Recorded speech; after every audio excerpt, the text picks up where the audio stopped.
할렐루야. 일주일 만에 다시 만나게 돼서 반갑습니다. 여러분, 한 주간 동안 평안하셨습니까? 건강하십니까? 예. 한 주간 만에 만났는데 제 얼굴을 보니까 어떻습니까? 제 얼굴이 왜 이렇게 검어졌을까요?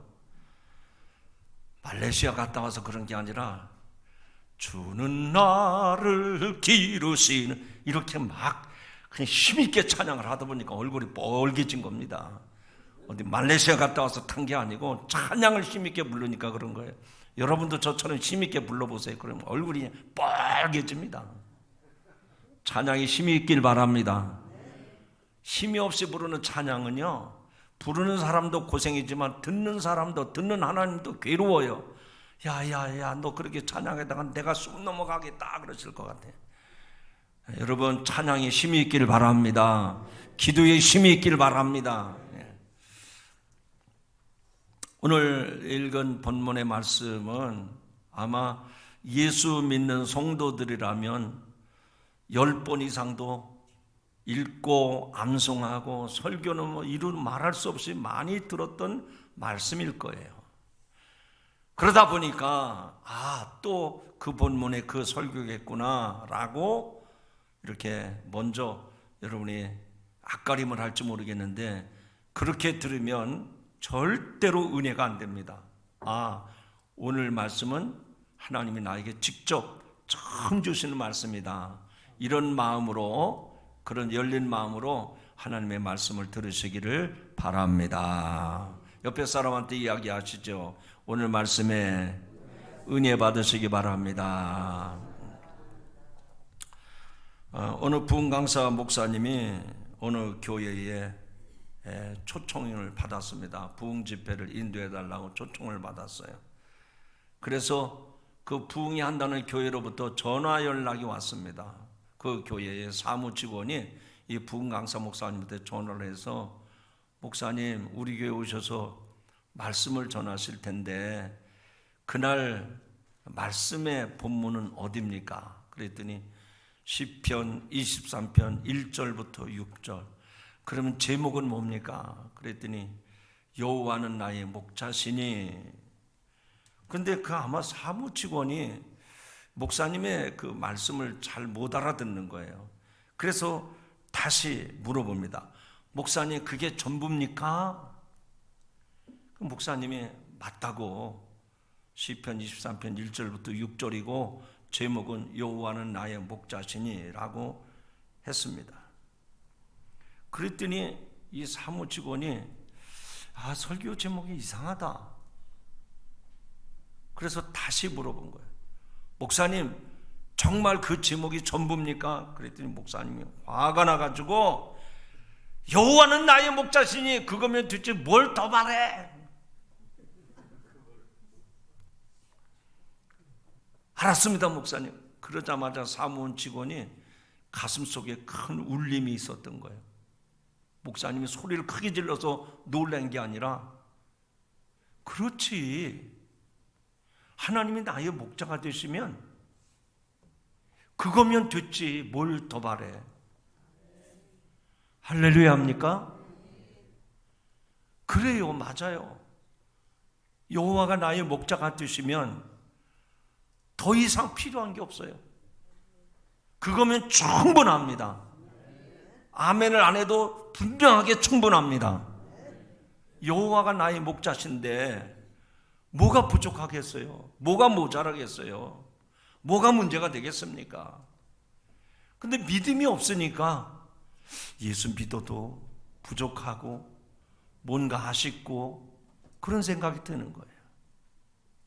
여러분, 오늘 우리가 사는 시대에 과거 10년 전, 20년 전, 50년 전 비교해 보십시오. 그때는 경제적으로 지금보다는 훨씬 더 궁핍하고 힘들고 어려웠어요. 그래도 신앙이 있었기 때문에 그 어려움을 이겨내고 극복할 수가 있었습니다. 그때 비교해 보면 지금은 물질적으로 넉넉하고 또 삶의 여러 가지 형편들이 더 나아졌어요. 그런데 뭐가 그렇게 모자라고 뭐가 그렇게 부족한지 늘 여러분의 얼굴 표정에 보면 배고파요. 아직도 모자라요. 아직도 궁핍해요. 이런 모습들이 그대로 드러나고 있단 말이죠. 예수 그리스도 여호와는 나의 목자신 내게 부족함이 없으리로다. 그런 고백이 오늘 말씀을 통해서 여러분에게도 있어지기를 주님의 이름으로 축원합니다. 그래서 여러분의 입술에서 이제는 이런 고백이 나와야 돼요. 그거면 됐지 뭘 더 바래. 아멘입니까? 옆 사람한테 얘기하시죠. 저를 쳐다보지 말고 옆 사람한테 시작. 그거면 됐지 뭘 더 바래. 그거면 됐지 뭘 더 바래요. 이렇게 하고 설교를 끝내면은 그거면 됐지. 그게 뭐야? 이게 중요한 거. 이게 확실하게 여러분의 마음속에 믿어지고 그리고 신뢰가 되어질 때 아 그렇구나. 하나님이 나의 목자가 되시면 정말 부족함이 없구나. 그걸로 충분하구나. 이런 고백을 할 수가 있는 겁니다. 자, 짧게 세 가지로 말씀을 드리려고 합니다. 첫 번째 1절 2절에 나타난 말씀을 통해서 다윗은 뭐라고 얘기합니까? 오늘 본문은 다윗의 시편이죠. 그런데 왜 다윗이 여러분 다윗이 그 생애를 여러분들 다 알고 계시지 않습니까? 여러 형제들 가운데서 막내로 태어났고 그가 어릴 때부터 들에서 양떼를 돌보는 목동으로 자랐고 나중에는 하나님께 기름 부음을 받아서 이스라엘의 왕이 되는데 그런 우리의 삶의 그 다윗의 삶의 뒷배경을 다 알고 보면 다윗은 하나님을 아버지라고 부르지 않고 하나님은 나의 특별한 별명을 붙여서 고백할 수 있을 텐데 왜 다윗은 이상하게 여호와는 나의 목자라고 고백을 했을까? 아니 그렇잖아요. 다윗이 어린 시절부터 또 이스라엘 왕이 위에 오를 때까지 인생의 그 모든 삶을 경험한 사람인데 왜 하나님을 부를 때 그분은 나의 목자라고 고백을 했을까? 그는 어린 시절 목동으로 양떼들을 돌보면서 그 양의 연약한 모습을 아주 세밀하게 잘 아는 사람이었습니다. 이렇게 많은 양떼들이 있지만 그러나 짐승이 공격을 한다든지 또 길을 잃었을 때 양이 정말 연약한 짐승이라는 것을 너무 잘 알았어요. 그래서 이 양을 돌보는 목동으로서 자기가 돌보지 않으면 이 양은 짐승들에게 해를 당하고 또 이렇게 어려움을 당할 수밖에 없기 때문에 이 양들에게 있어서는 목자가 그만큼 중요하다는 것을 이 다윗은 어려서부터 알았던 거예요. 그래서 내가 믿는 하나님 앞에서 나를 볼 때 나도 부족하고 나도 모자란 게 많고 나도 참 연약한 존재인데 하나님 앞에서 나는 저 연약한 양과 같이 하나님은 나를 돌보시는 선한 목자가 되신다. 그래서 그런 믿음을 가지고 하나님은 나의 목자라고 고백을 한 겁니다. 여러분도 이 다윗의 고백에 공감이 되시면 저를 따라 하시죠. 여호와는 나의 목자 되십니다. 그렇게 고백이 됩니까? 그래요. 내가 아직도 실력이 있고 능력이 있고 아직도 그래도 좀 힘이 있다. 그런 사람들은요 절대로 하나님을 일컬어서 하나님은 나의 목자십니다 이런 고백을 안 해요. 그냥 하나님을 저 건너동네 김서방이나 박서방처럼 여기지 하나님이 절실하게 나의 목자라고 고백을 하지 못하는 겁니다. 그러면 오늘의 이 말씀을 통해서 우리가 좀 더 그래서 다윗이 그런 고백을 했고 나도 다윗과 같은 고백을 할 수밖에 없구나, 이런 이 아침에 되기를 주님의 이름으로 축원합니다. 여러분이 잘 아시는 것처럼 양에게는 목자 없이는 아무것도 할 수 없는 짐승이 양입니다. 사나운 짐승들이 호시탐탐 양을 노리고 있기 때문에 양은 목자 없이 제대로 물을 마실 수도 없고 풀을 뜯을 수도 없습니다. 또 양은 시력이 나빠서 눈앞에 무엇인가 움직이는 것을 보면 그게 목자인 줄 알고 그만 따라가는 거예요. 방향 감각도 둔해서 바로 낭떠러지 또 가시나무가 있는지 구별하지 못합니다. 그리고 양은 자신의 배고픔을 해결하기 위해서 새끼를 두고 먹을 것을 찾아 떠나는 게 양이에요. 이처럼 양은 목자가 없으면 먹을 것을 찾기 위해 자기 고집대로 제 마음대로 가버립니다. 그래서 그런지 이사야서 말씀에 이렇게 말씀합니다. 우리는 다 양 같아서 그릇 행하여 각기 제 길로 갔거늘. 따라합시다. 그릇 행하여 각기 제 길로 갔거늘. 옆 사람한테 얘기하시죠. 제발, 아예 좀 따라 하시라니까요. 제발 네 마음대로 살지 마세요. 양하고 똑같아요. 배고프고 춥고 힘들 때는 목자한테 붙어옵니다. 그런데 조금 배가 부르면 자기가 살 수 있는 것처럼 생각해요. 이사야서에서 이사야 선지자가 이스라엘 백성들의 모습을 너무나도 잘 본 거예요. 그럼 이사야가 우리들을 볼 때는 어떻겠습니까? 마찬가지입니다. 우리들도 그릇 행하여, 바른 길로 행하는 게 아니라 엉뚱한 길로 가는 거예요. 그릇 행하여 각기 제 고집대로, 제 마음대로, 제 생각대로 목자의 간섭을 받기 싫어하는 거예요. 목자이던 다윗은 이런 양의 특성과 연약함을 너무나 잘 알고 있었습니다. 그래서 다윗은 자신은 하나님 없이는 아무것도 할 수 없다고, 그래서 하나님이 돌보시는 양으로, 나에게 있어서는 여호와만이 나의 유일하신 목자가 되신다고 고백을 한 겁니다. 그런 마음이 동감이 되시면, 공감이 되시면 한번 따라합시다. 여호와는 나의 목자십니다. 여호와는 나의 목자시니 내게 부족함이 없으리로다. 하나님이 나의 목자가 되시면 나는 이제 부족함이 없다는 거예요.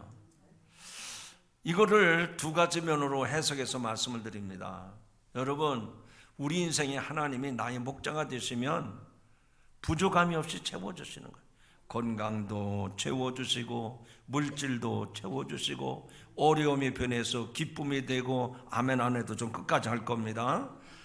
지난날 힘들고 어려웠던 삶이 여호와를 나의 목자로 삼고 살면 하나님께서 복되고 형통한 삶으로 이끌어 가심을 믿으시면 아멘 하시기 바랍니다. 그래서 때마다 순간마다 여호와를 나의 목자로 삼고 살면 형통하는 거예요. 늘 평안이 있고 기쁨이 있고 감사가 넘치는 겁니다. 그래서 이 다윗은 자기가 양으로서, 하나님 돌보신 양으로서 하나님이 나의 목자시면 나는 부족함이 없다.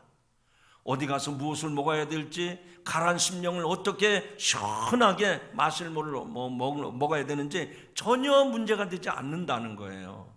왜? 하나님이 나의 목자시기 때문에. 그가 푸른 저장 쉴 만한 물가로 우리를 인도하신다는 거예요. 여러분도 여러분의 하나님이 그런 하나님이심을 믿으시기 바랍니다. 그런데요, 오늘 말씀은요, 우리들의 삶을 그렇게 아주 좋을 때 더 좋은 것을 주시고 더 풍성하게 채워주시는, 그래서 부족함이 없습니다, 넉넉합니다, 이런 뜻만 있는 게 아니에요. 거꾸로 뒤집어서 얘기합니다. 다윗은 그런 좋은 상황에서 하나님 좋은 것으로 채워주시고 풍성하게 넘치도록 가득하게 채워주시는 그 하나님만 찬양한 게 아니라, 거꾸로 얘기하면 아무 것이 없어도 내가 곤란 중에 처하고 억울한 일을 당하고 내가 헤어날 수 없는 그런 절망의 나락에 떨어진 그런 상황에서도 하나님은 나를 이끌어 주시는 분인 것을 다윗은 확신하고 그 하나님을 찬양하며 고백하는 줄로 믿습니다. 그렇다면 우리는 이 다윗의 고백이 얼마나 중요한 것인가를 알아야 돼요. 여러분, 저도 그렇고 여러분도 그렇고 마찬가지입니다. 우리가 물질적으로 넉넉하고 건강도 좋아지고 뭐 이럴 때는 하나님은 나의 목자십니다. 뭐 춤을 추면서 찬양을 하죠. 근데 갑자기 건강에 어려움이 왔어요. 물질적으로 완전히 바닥났습니다. 엎친 데 덮친 격으로 가정의 시험, 근심, 걱정, 자녀들까지 사고를 치고 어떻게 힘들고 어려운지 희망의 빛이 보이지 않을 때, 그때도 여러분은 여호와는 나의 목자시니라고 고백할 수 있겠습니까? 다윗은 지금 그런 상황에서 고백하고 있는 거예요. 좋은 상황에서 여호와는 나의 목자시니 그게 아니고 힘들고 어렵고 절망적인 순간에도 다윗은 여호와는 나의 목자십니다. 이게 신앙이요, 이게 믿음인 줄로 믿습니다. 여러분에게도 이런 은혜가 임하시기를 주님의 이름으로 축원합니다. 바꿔 말하면 자신의 부족함과 목자 되시는 하나님을 아는 사람은 하나님을 온전히 신뢰할 뿐만 아니라 그 하나님을 내 상황과 상관없이 영원히 주님의 이름을 높이며 그분의 이름을 찬양할 수밖에 없는 줄로 믿습니다. 자, 그렇다면 이제 중요한 것은 하나님은 우리의 선한 목자이심에 틀림이 없어요. 분명합니다. 그럼 뭐가 문제죠? 여러분이 여러분의 자신을 아는 게 중요한 겁니다. 내가 정말 하나님의 돌보심을 받지 않으면 안 되는 그런 연약한 존재, 힘없는 존재, 부족한 존재라는 것을 아십니까? 그렇다면 여러분도 다윗과 같은 고백을 할 수 있습니다. 좋을 때만 여호와는 나의 목자시니 라고 고백하지 말고 힘들고 어렵고 지치고 모든 것이 바닥으로 내려간 그 상황에서도 여호와는 나의 목자시니 그 신실하신 하나님을 붙잡고 그 하나님을 신뢰하고 그 하나님이 나의 영원한 도움이 되시고 피난처가 되심을 믿고 온전히 신뢰하며 나갈 수 있기를 주님의 이름으로 축원합니다. 두 번째로는 여기 3절 4절에 보니까 그 선한 목자와 양이 분리되어 있으면 안 돼요. 늘 함께 있어야 된다는 겁니다. 3절 말씀입니다. 내 영혼을 소생시키시고 자기 이름을 위하여 의의 길로 인도하시는도다 라고 말씀을 합니다. 여기서 중요한 것은 하나님이 자기의 이름을 걸고 우리의 영혼을 소생시키신다고 그랬어요. 우리로 하여금 죽음의 길, 멸망의 길로 망하는 길로 가는 우리를 이끄시는 분이 아니라 우리를 의의 길로 이끄신다는 거예요. 우리를 살려내시고 우리를 옳은 길로 인도하시는 분이 여호와 하나님이심을 믿으시기 바랍니다. 지금 이 시간에도요, 세상에 많은 사람들은 자기가 노력하고 자기가 결심을 하고 자기 의지를 가지고 얼마든지 인생을 개척하고 인생을 멋지게 보란듯이 살 수 있다고 장담하는 사람들이 세상에 얼마나 많은지 몰라요. 그래요, 하나님 없이 사는 사람들은 그 길이 정로라고 생각이 됩니다. 그러나 더 안타까운 건 뭐죠? 예수 믿는 사람들 중에도 보면 예수를 어떻게 믿는지, 하나님을 어떻게 믿는지, 나는 교회는 다니지만 하나님 없이도 내 의지, 내 열정, 내 노력을 가지고 얼마든지 나도 성공적인 삶을 살 수 있다, 이렇게 어리석은 길을 가는 사람들이 많습니다. 사랑하는 성도 여러분, 이 다윗은 하나님께서 나의 목자가 되시고 나는 하나님이 기르시는 정말 연약하고 부족한 양, 하나님의 돌보심을 받을 수밖에 없는 존재인 것을 인정하고 그렇게 고백을 한 거예요. 양은요, 이 시력이 좋지 않아서 저 앞에 오는 짐승이, 저 앞에 오는 이 물체가 선한 목자인지 아니면 맹수인지 구별을 잘 못해. 양은 다른 짐승과는 달리 공격적인 본능도 없어요. 제가 늘 말씀을 드리지만 여러분 속옷 사 입을 때 백양표 메리아스 사 입어봤잖아요. 그 백양표 로고가 어떻게 생겼습니까? 그냥 뿔 달린 수처럼 이렇게 생겼어요? 아니에요. 그런 거 한 번도 안 사봐봤으면 오늘 가서 한번 백양표, 제가 백양표하고는 아무 상관이 없습니다. 근데 그 백양표 메리아스 마크가요, 양의 뿔을 상징하고 있어요. 공격할 수 있는 뿔이 전혀 없어요. 약한 짐승이 양입니다. 한 번 넘어지면 자기 발로도 일어서지 못하는 것이 양이에요. 그래서 목자가 서둘러 도와주지 않으면 양은 복부의 압력으로 가스가 차서 질식당하고 죽게 된다는 겁니다. 이게 일리 있는 말인 것은 혹시 여러분 양떼 목장 한번 가보셨죠? 거기에 대부분 가보면 뭐 외국에서도 보면 이 많은 양떼들이 있는데 거기에 주인이 말 타고 다니면서 양떼몰이를 하지 않습니다. 양떼몰이는 누가 하죠? 안 보셨구나. 이번에 딱따구리 수련을 갔다 오고 다음에는 강원도 있죠. 양떼 목장을 가겠습니다. 거기 가면은요 큰 개 한 마리가요 양 주변에 왔다 갔다 하면서 양떼몰이를 합니다.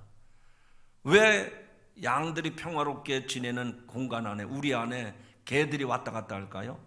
개들이 양들을 몰면서 장운동을 시키는 거예요. 잔뜩 먹은 그 복부에 있는 음식물들을 자꾸 움직여요. 그걸 그대로 소화시키지 못하고 있으면 고창병에 걸려서 창자가 썩어서 양은 질식해서 죽게 되어 있습니다.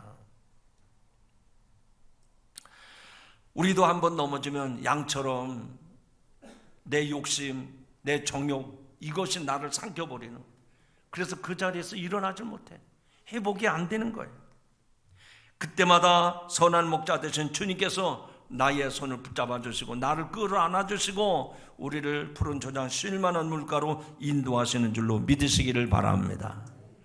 저는 이 시편에 나오는 선한 목자, 그리고 요한복음 10장에 나오는 선한 목자를 생각할 때마다 정말 감동스러운 그림을 하나 연상하게 됩니다. 여러분들이 선한 목자를 보시면 푸른 초장으로 양떼를 인도하시는 목자 되신 예수님의 성화를 많이 보셨죠. 집에도 그런 성화가 있을 겁니다. 그런데 양이 목자를 따라가다 길을 잃어버려서 낭떠러지에 떨어졌습니다. 만신창이가 돼가지고 상처투성인데 그 선한 목자는 99마리 내버려 두고 그 한 마리 잃은 양을 그 낭떠러지로 내려가서 찾아가지고 그 상처난 양 한 마리 목자의 목에 걸터매고 그 우리 안으로 돌아오는 모습을 보게 되는, 그 상처난 양 한 마리가 바로 저와 여러분의 모습 아닙니까? 찢겨지고 부러지고 망가진 우리들, 주님은 저와 여러분 한 사람 한 사람 찾아오셔서 우리를 끌어안아 주실 정도가 아니라 주님이 목에 우리를 얹어주시고 그래서 편안하게 우리 안에 돌아오게 하시는 주님이 있음을 믿으시기 바랍니다. 그래서 4절에 이어지는 말씀에 보면 내가 사망의 음침한 골짜기로 다닐지라도, 내가 사망의 음침한 골짜기, 저 낭떠러지 같은 지옥 같은 곳에 떨어질지라도 해를 두려워하지 않을 것은 주께서 나와 함께 하심이라. 할렐루야. 여기 이 4절의 말씀에 두 가지 중요한 메시지가 나옵니다. 첫째는 사망의 음침한 골짜기요, 두 번째는 주의 목전에서라고 말씀을 합니다. 이것은 둘 다 절대절명의 위기의 순간에 이른 이 양의 모습을 보여주는 겁니다. 단순히 힘든 일 정도가 아니라 생명이 경각에 달린 그런 위기입니다. 바로 그런 때에 여호와 하나님이 나의 목자가 된다는 것입니다.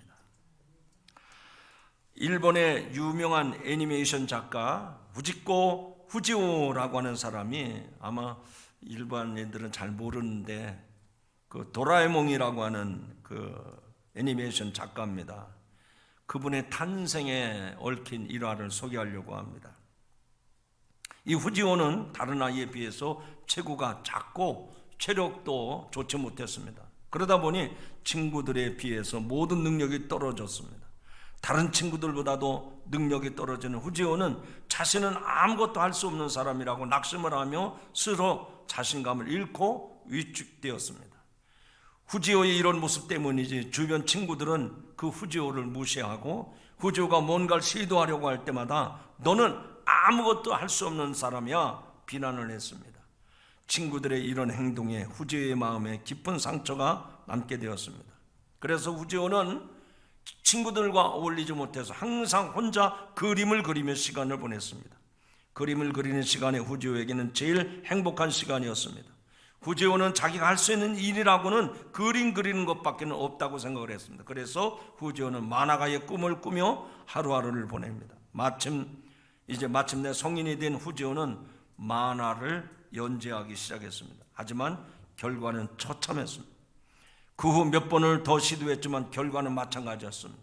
처참한 결과에 후지오는 나는 뭘 해도 안 되는 사람이로구나. 내가 가진 게 이거 하나밖에 없는데 이마저도 나는 할 수 없는 사람이로구나. 이런 생각을 가지고 후지오는 만화 그리는 것을 포기하려고 마음을 먹습니다. 그런데 그 순간 후지오의 마음에 이런 의문이 들었습니다. 나의 이런 상처들은 어디서부터 온 것일까? 자기 상처에 대해 생각했던 후지오는 자기 내면 안에 자리 잡고 있는 상처 많은 소년을 발견합니다. 무시당하고 억눌려서 매일 혼자 외롭게 울고 있는 어린 시절의 자신의 자화상을 보게 됩니다. 그런 다음에 후지오는 마지막으로 그림을 그리기 시작합니다. 만화를 그린 거죠. 그는 어릴 적 자신의 모습을 떠올리며 나를 떠나지 않고 내 옆에서 항상 나를 응원해 줄 수 있는 누군가를 그려주고 싶었던 것입니다.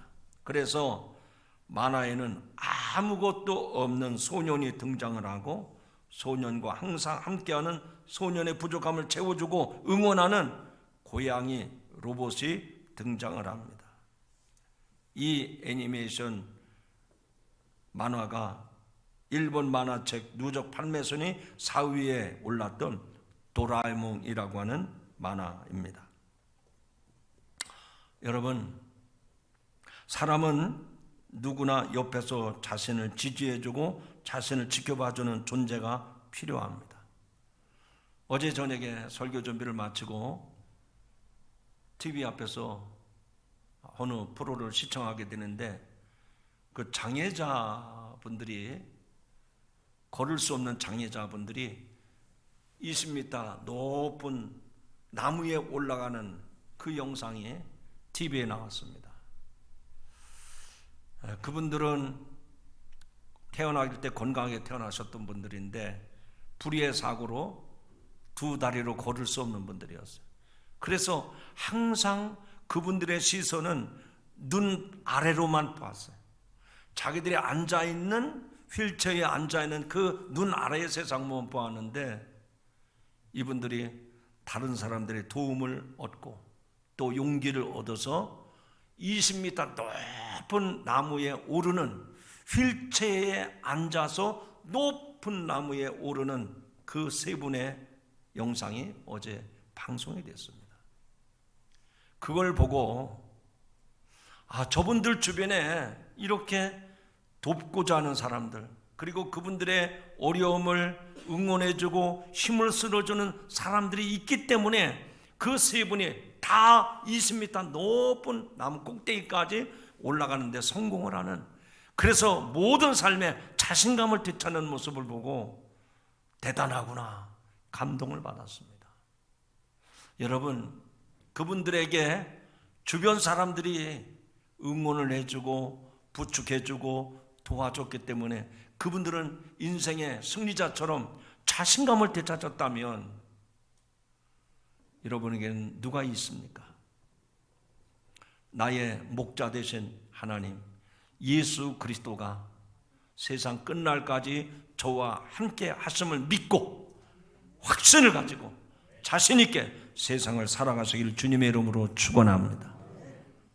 여러분, 세상 친구들은 오늘은 좋았지만 내일은 또 떠날 수도 있습니다. 호불호입니다. 그러나 예수님은 저와 여러분의 모든 것 헤아리지 아니하시고 연약함에도 불구하고 우리와 늘 함께 하시는 주님이심을 믿으시기 바랍니다. 그래서 다윗은 여호와는 나의 목자시라고, 그가 사망의 음침한 골짜기에서 나를 건져내시는 분이라고 확신 있게 고백을 했던 겁니다. 여러분, 오늘부터 이 말씀을 꼭 마음에 심으시고, 여러분 앞에 어떤 어려움이 오든 어떤 좌절과 실망스러운 일이 있다 하더라도 하나님이 나의 목자시라면 그 믿음으로 일어서고 다시 승리하는 삶을 살아가시기를 주님의 이름으로 축원합니다. 마지막으로 5절 6절의 말씀을 보니까 이런 말씀이 나옵니다. 주께서 내 원수의 목전에서 내게 상을 차려주시고 기름을 내 머리에 부으셨으니 내 잔이 넘치나이다.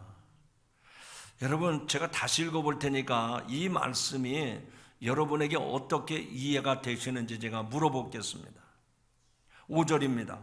주께서 내 원수의 목전에서 내게 상을 차려주시고, 여기 상은 밥상을 말하는 겁니다. 밥상, 상장을 준다는 얘기가 아니고 내 원수 앞에서 밥상을 차려주신다는 거예요. 그리고 기름을 내 머리에 부으셨으니 내 잔이 넘치나이다. 저는 여러분들이 쉽게 아멘이 되는지 모르겠지만 저는 목사이면서도 이 말씀을 수없이 전했는데 이 말씀 앞에서는 제가 아멘이 안 나왔어요. 원수 앞에서 하나님이 상을 차려주신다? 원수 앞에서 밥상을 차려주신다? 그런 일이 없었거든요. 근데 몇 년 전에 제가 이 모습을 실제로 경험하고, 하나님은 정말로 살아계신 분이로구나. 여러분, 사람들이 살아가는 가운데 힘들고 어려울 때가 얼마나 많습니까? 여기 소년 다윗은 어려서 양을 돌볼 때마다 그 맹수들이 죽여 깨우고 또 양을 약탈하는 사람들이 얼마나 많았습니까? 그런데 다 당할 수밖에 없어요. 억울하죠. 속이 상하죠. 죽음의 위기감을 느끼게 됩니다. 그래서 그것으로 다 망가지고 인생이 끝나는 것 같아요. 근데 다윗은 그런 상황에서도 분명하게 고백합니다. 주께서 내 원수의 목전에서 상을 차려주신다.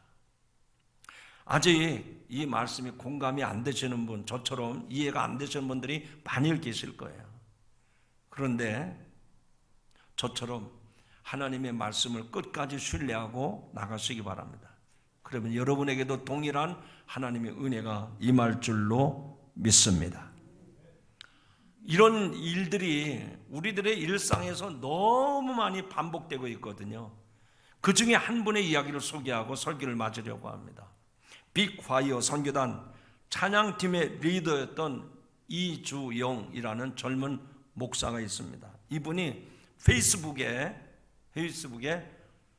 글을 하나 써서 올렸어요. 뭐라고 써 올렸는가 하면 하나님은 숨어 계십니다. 뭐라고요? 하나님은 숨어 계십니다. 그 글을 소개하려고 합니다. 우리 할머니 뇌졸중으로 쓰러졌을 때 하나님은 숨어 계셨습니다. 우리 할아버지 심근경색으로 쓰러졌을 때 하나님은 숨어 계셨습니다. 우리 아버지 사업으로 망했을 때 하나님은 숨어 계셨습니다. 우리 엄마 분식집하며 가장 노릇하실 때, 나 대학 시험 떨어졌을 때, 나 대학 학비 없어 건빵 팔며 아르바이트 할 때, 우리 아버지 신학하고 개척하셨을 때, 우리 어머니 광우병 있을 때 소고기집 일하시는데도 하나님은 숨어 계셨습니다. 그 어머니가 돼지고기집 하실 때, 구제역 파동이 일어났을 때 돼지고기집에 있는데도 하나님은 안 나타났다는 거죠. 우리 아버지 목회하시면서 치킨 배달하실 때, 아버지가 이제 목회를 하는데 목회가 힘들으니까 치킨 배달, 오토바이 타고서는 치킨 배달하는데 하나님이 안 계신 거예요. 그때 조류독감이 심해가지고 그것도 안 되는 거예요. 여러분, 이 남 얘기라고 듣지 마시고 나도 비슷한데 그런 생각이 들 겁니다. 나 산업체 간다고 자격증 땄을 때 자격증을 열심히 공부해서 땄는데 그 산업체가 폐업을 했대요. 하나님 거기 계실까요? 나 군대 간다고 훈련소 들어갔는데 너 같은 사람은 필요 없다, 집에 가라, 귀가 조치받았대. 얼마나 답답했을까요? 여자친구 어머님이 심장마비로 돌아가셨을 때, 아킬레스건으로 끊어졌을 때, 그리고 러시아 선교사로 파송됐을 때, 파송은 됐는데 2주 전에 러시아에서 추방, 민들레 교회 목회하면서 천장에서 물이 셀 때, 매월 말일마다 가슴을 졸이며 기도할 때, 당뇨병과 고혈압 약 먹기 시작했을 때, 사랑했던 사람들이 오해와 아픈 마음으로 떠나갈 때, 믿었던 사람에게 시기를 당할 때, 코로나로 살기 힘들 때, 아내가 교통사고 당했을 때, 다 적어낼 수 없고 기억조차 나지 않는 때에도 하나님은 숨어 계셨다. 누가 봐도 힘들고 어려운 인생이었습니다. 저 인생에서 과연 하나님을 찾을 수 있을까라는 의문이 들 정도로 험악한 인생이었습니다. 그런데 이 이주영 목사는 그 밑에다가 이런 글을 썼어요. 나는 하나님이 숨어 계신다는 생각이 든다. 어쩌면 안 계신지도 모른다고 믿고 싶었다. 그러나 돌아서서 보면 하나님은 내 삶의 순간순간 구석구석에 항상 계시고 언제나 붙잡고 계신다. 한 주간 피로로 쭉 처져 있는 지금 이 순간에도 내 옆에 같이 앉아 계시고 아무것도 없는 곳으로 숨어버리고 싶은 나를 언제나 찾아내시고 내 곁에 함께 하신 하나님을 매 순간 찾게 된다. 하나님이 안 계신 분이 아닙니다. 우리 눈에 보이지 않을 뿐이에요. 어쩌면 하나님이 우리들에게 드러내지 않도록 숨어 계신지 모르겠습니다. 그러나 마지막 위기의 순간에는 우리를 붙들어 주시고 우리를 세워주시고 우리를 품에 안으시는 하나님이심을 믿으시기 바랍니다. 이제 말씀 맺고자 합니다.